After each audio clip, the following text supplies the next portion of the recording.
Olá, meus amigos do canal Portugal Legal. Meu nome é Renato Koprowski, sou advogado, e estamos aqui mais uma vez para tratar de assuntos relacionados aos processos de imigração, né? Aqueles que já estão em Portugal, os seus processos de validação, de renovação, enfim, documentos necessários para estar legal em Portugal. Especificamente, o vídeo de hoje traz informações a respeito das atualizações legislativas, né, dado ao processo e dada a situação da pandemia que se instalou. Mas antes de entrarmos no assunto, gostaria de lembrar: inscrevam-se em nosso canal, deem um like aos nossos vídeos e, muito importante, marquem o sininho, afinal de contas é através do sininho marcado aí na página do YouTube que vocês serão avisados e informados a cada novo material que nós postamos aqui em nosso canal. Passado o recado, vamos então à nossa vinheta e em seguida retornamos.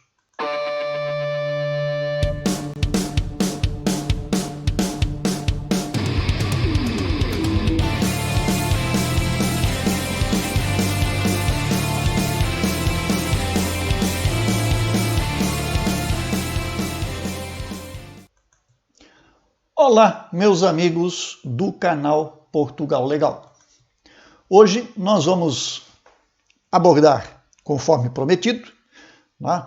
Nós fizemos um comentário nos vídeos anteriores que a hora que tivéssemos a legislação e as alterações, né, sobre os dados e sobre os pontos importantes da legislação portuguesa, a gente estaria retomando este assunto aqui num vídeo. E aqui estamos para cumprir a nossa promessa. O que aconteceu? Nós tivemos em 13 de março a publicação do decreto número 10/2020, que colocou a situação, né, do estado de emergência aqui em Portugal. Ou seja, foi implementado, foi decidido instalar o estado de emergência e criaram-se aí várias regras para o funcionamento do estado. Depois nós tivemos aí no dia 30 de abril agora a conversão do estado de emergência para o estado de calamidade. E no dia 1º de maio tivemos algumas alterações naquele primeiro decreto lá que nós falamos, o número 10. Então veio agora o decreto número 20/A de 2020, com algumas alterações naquele primeiro decreto. São pequenas alterações, mas são interessantes e a gente, por esse motivo, trouxe este assunto aqui para o canal para a gente mostrar para vocês o que efetivamente está acontecendo. Vamos colocar então o decreto para que a gente possa fazer a leitura. Conforme consta aqui, nós temos no decreto número 10, tá? No artigo 16, o seguinte: sem prejuízo do disposto no número seguinte, as autoridades públicas aceitam para todos os efeitos legais a exibição de documentos suscetíveis de renovação cujo prazo de validade expire a partir da data de entrada em vigor do presente decreto-lei ou nos 15 dias imediatamente anteriores ou posteriores. Número 2. O cartão do cidadão, certidões e certificados emitidos pelos serviços e registros e da identificação civil, carta de condução, bem como os documentos e vistos relativos à permanência em território nacional, cuja validade termine a partir da data de entrada em vigor do presente decreto-lei, são aceitos nos mesmos termos até 30 de junho de 2020. Nos mesmos termos. Isso foi a redação lá daquele decreto, né, que saiu lá no dia 13 de março. Isto foi alterado agora, no dia 1º de maio, depois de ser convertido o estado de emergência para o estado de calamidade. Vamos ver então o que aconteceu aqui com este artigo. Está aqui o artigo 16, diz o seguinte: 2. O cartão do cidadão, certidões e certificados emitidos pelos serviços de registros e da identificação civil, carta de condução, documentos e vistos relativos à permanência em território nacional, bem como as licenças e autorizações, esta parte aqui não existia, lá na primeira, cuja validade expire a partir da data de entrada em vigor do presente decreto-lei ou nos 15 dias imediatamente anteriores, são aceitos nos mesmos termos até 30 de junho de 2020. Ponto. Número 3. Aqui vem uma novidade. Os documentos referidos nos números anteriores continuam a ser aceitos nos mesmos termos após o dia 30 de junho de 2020, desde que seu titular faça a prova de que já procedeu ao agendamento da respectiva renovação. Vamos voltar lá no outro. Aqui não se falava, na época, sobre renovação e exigência de demonstrar a renovação. Aqui só dizia que eram aceitos até 30 de junho, uma vez vencidos. Agora o Estado inovou. Portanto, se você teve documentos que venceram neste período ou que estão por vencer neste período, eles podem ser aceitos até 30 de junho. Mas, desde que você prove, tá aqui, ó, desde que o seu titular faça a prova de que já procedeu ao agendamento da respectiva renovação. Então, quem está nesta situação vai fazer o quê? Vai procurar um agendamento no CEF, no IMT, ou seja, onde for, para que consiga fazer a renovação, para que consiga fazer o agendamento da respectiva renovação. Caso contrário, ele terá problemas. O documento poderá não ser aceito. Tá? Isto foi uma inovação que eles colocaram aqui. Este é o artigo 16. Os demais artigos aqui não têm implicação neste momento, mas aí nós vamos agora para uma situação que tem a ver com a resolução, né, que foi publicada no dia 30. Né? Nesta resolução dos ministros aqui, foi determinado no seu artigo 17 do anexo 1 que os serviços públicos retomam atendimento presencial por marcação a partir do dia 4 de maio. Ou seja, a partir de hoje, nós estamos aqui no dia 4 de maio, para que você se dirija a qualquer órgão do Estado português, você tem que fazer o quê? Um agendamento prévio. Acessa o site ou vai ao telefone. Recomendo fazer pelo site, porque por telefone é difícil deles atenderem. Nós também temos as maiores dificuldades de conseguir isso. Portanto, utilizem a internet, utilizem o site do sistema. Tá? As lojas do cidadão aqui permanecem encerradas, né? Mantendo-se o atendimento presencial por marcação, apenas nas localidades onde não existam balcões desconcentrados. No resto, é isso aí. Aos serviços abrangidos pelo presente artigo, aplica-se o disposto nos artigos 11 e 14. Bom, muito bem.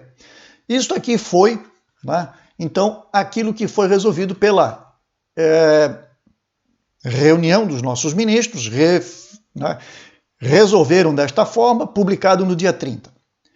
E agora, no dia 1º, digo novamente, 1º de maio, foi publicado no Diário da República o Decreto-Lei 20-A/2020, que então trouxe aquela alteração lá do artigo 16, e aqui está bem explicitado uma situação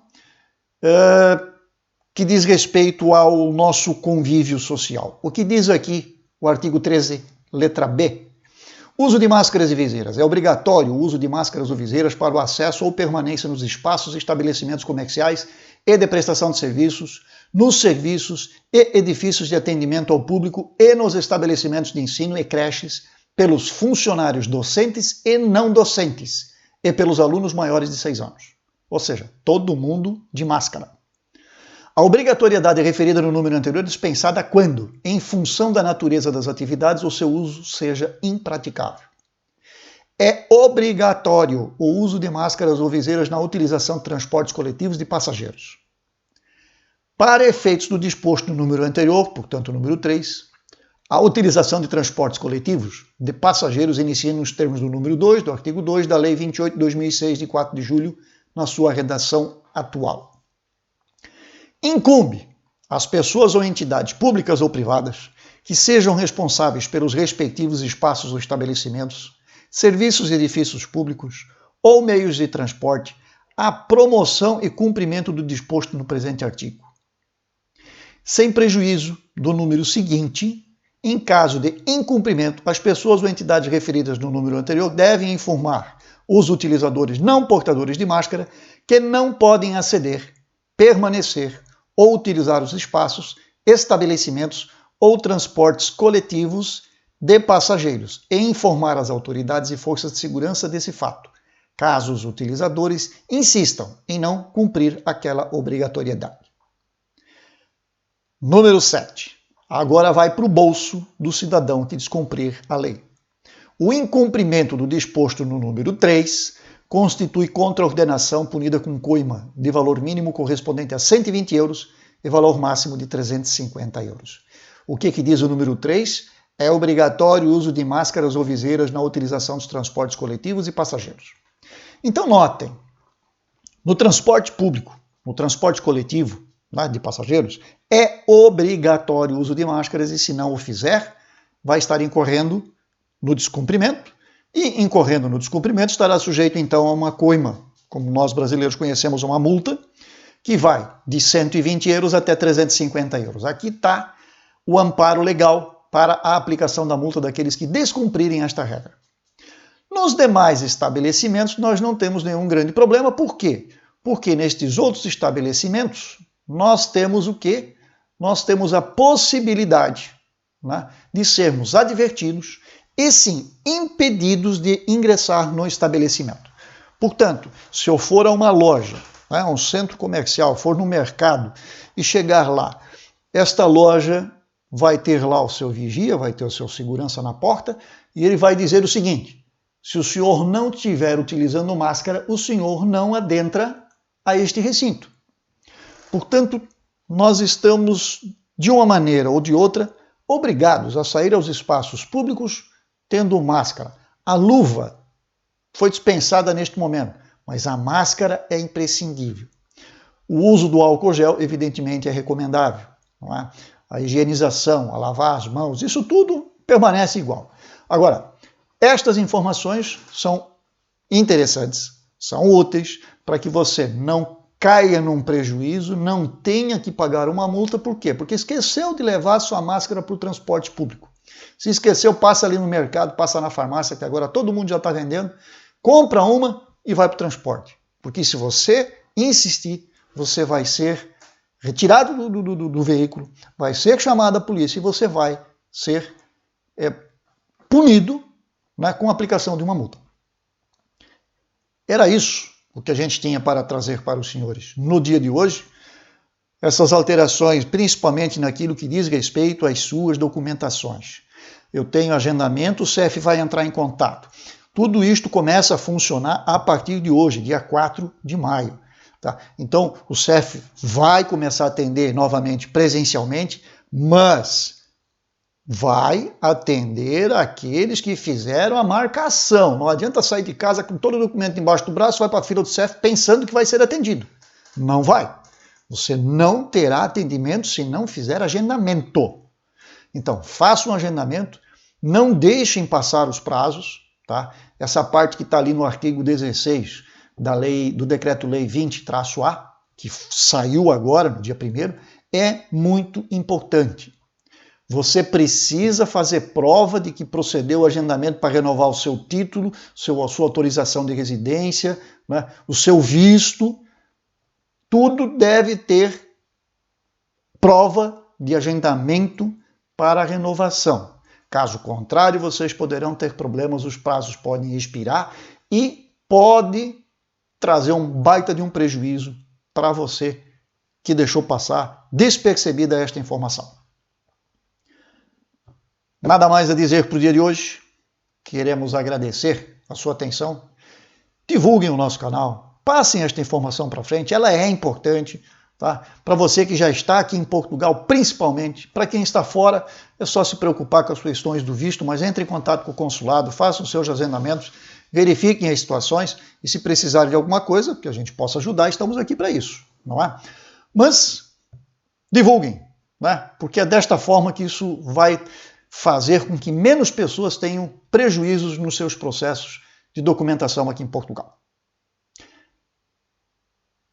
Não esqueçam, inscrevam-se no nosso canal, deem um like aos nossos vídeos e marquem o sininho. Marcou o sininho, informação como esta chega até você sem preocupação. Um grande abraço a todos, obrigado pela audiência e até a próxima.